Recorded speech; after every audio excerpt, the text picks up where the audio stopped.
అమలు చేసేంతవరకు చంద్రబాబు నాయుడు వెంట పడుతూనే ఉంటుంది వైఎస్ఆర్ కాంగ్రెస్ పార్టీ. గుర్తుపెట్టుకోమని మనం చేస్తున్నా. నువ్వు ఎగ్గొట్టిన 2 సంవత్సరాలు కూడా మళ్ళా కక్కిస్తాం ప్రజా ఉద్యమాల ద్వారా. 2 సంవత్సరాలు ఎగ్గొట్టావు, అమ్మఒడి ఎగ్గొట్టావు, అదే తల్లికి వందనం ఎగ్గొట్టావు, రైతు భరోసా, అదే అన్నదాత సుఖీభావ 1 సంవత్సరం ఎగ్గొట్టావు. ఈ 2 సంవత్సరాల బాకీని ప్రజలకి రైతులకి బస్సు కూడా వీటన్నిటిని కక్కించేంత వరకు ఈ వైఎస్ఆర్ కాంగ్రెస్ పార్టీ చంద్రబాబు వెంట పడుతుంది ప్రజాస్వామ్య పద్ధతుల్లో అనే విషయాన్ని మర్చిపోవద్దని మనం చేస్తున్నా. ఇప్పటికైనా రైతుల విషయం మీద మేము వాళ్ళు మాట్లాడటానికి వచ్చాం కాబట్టి, కలెక్టర్ గారికి ఇచ్చాం కాబట్టి తక్షణమే యాక్షన్ తీసుకోండి. రైతాంగానికి ఎరువుల సరఫరా చేసే విధంగా చేయండి. బయట కొనుక్కుంటున్నారండి, 100 రూపాయలు 50 రూపాయలు ఎక్స్ట్రా పెట్టి యూరియా బస్తా కొనుక్కునేటువంటి పరిస్థితి ఏర్పడింది. ఇది దుర్మార్గం కాదా అంటున్నా. ఇలాంటి ప్రభుత్వం రైతులను ఉద్ధరిస్తుందంటే ఎవరు నమ్ముతాడు? చంద్రబాబు నాయుడు రైతుల పాలిట రాక్షస ప్రభుత్వంలాగా వ్యవహరిస్తున్నాడు తప్ప రైతులకు మేలు చేసేటటువంటి లక్షణం చంద్రబాబు నాయుడు గారికి లేదనేది మరొకసారి ఈ టర్మ్లో ఏదో అంటున్నాడు. సుపరిపాలన తొలి అడుగు అంటే ఇది సుపరిపాలన ఏంటి? యూరియానేమో దొరకకపోతే సుపరిపాలన, తల్లికి వందనం ఇవ్వకపోతే సుపరిపాలన, 1 సంవత్సరం ఎగ్గొడితే గుర్రబడి ఎక్క తీయకపోతే కాలంలో సుపరిపాలన ఏంటి? నాకు అర్థం కాల. ఇవాళ అన్నదాత సుఖీభావ 1 సంవత్సరం ఎగ్గొట్టావు 20,000, ఇది సుపరిపాలన?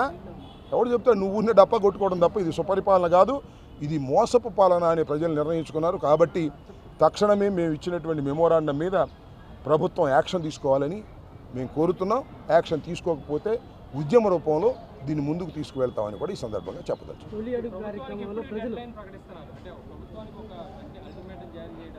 ఇంకా అల్టిమేటం జారీ చేయలేదు. మేము అల్టిమేటం జారీ చేస్తాం అవసరం అయితే. ఇవాళ మెమోరాండం ఇచ్చాము, తర్వాత మళ్ళా ఇది రాష్ట్ర వ్యాపితమైనటువంటి పిలుపు, దానిలో భాగంగా ఇచ్చాము. మళ్ళీ దాని మీద మళ్ళీ కూర్చొని చర్చించుకొని ఏదో ఈ లోపలే చేసేస్తే మంచిది, చేయకపోతే ఏం చేయాలనేది కూడా మేము తప్పనిసరిగా చేస్తాం. ఏంటి తొలి అడుగు కార్యక్రమంలో ప్రజలు తెలుగుదేశం పార్టీకి ప్రభుత్వాన్ని హారతులు పడుతుంటే మీరేమో ఏమీ లేదన్నట్టుగా చెప్తున్నారు. ఎందుకు హారతులు పడుతున్నాయి? ఫ్రీ బస్సు ఇచ్చారని హారతులు పడుతున్నారా?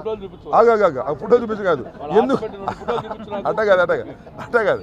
ఆయన ఏమంటాడంటే తొలి అడుగు సుపరిపాలన ఉందని ప్రజలందరూ హారతులు పడుతున్నారు అని తెలుగుదేశంలో అంటున్నారు. పాపం ఆయన మాట కాదు. ఎందుకు హారతులు పడుతున్నారు అబ్బాయి?